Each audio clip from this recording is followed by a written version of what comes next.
Okay, people, let's talk. Now, Valiant show that happened the other day in Miami.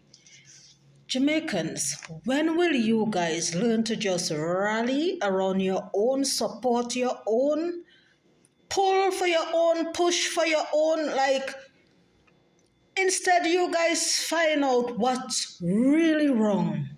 You guys take to social media to drag Valiant, beat Valiant, bash Valiant when it had nothing to do with Valiant. It had nothing to do with the youth. The crowd couldn't hear the youth because of microphone issues. The same thing happened here when skillibeng and popcaan came here and the wire burst and it was just,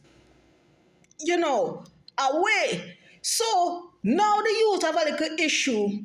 Instead, uno rally behind the youth to find out, say something wrong because that is not how Valiant perform. Nowhere Valiant go. Is uno bashing the youth? Uno bashing the youth. Why?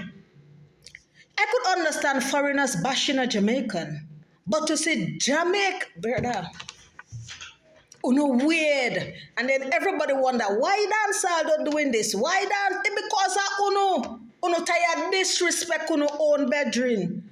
Valiant, you're not the first artist to be a little bit humiliated on stage. People get buckled, people get gunshot. At least it was just mic issues. You understand? Uno learn to support uno own. Uno say uno come to make dancehall better and one bag of fuck. Uno don't doing fuck all for the artists them. Not fuck all. Hold up your head, Valiant. Yeah.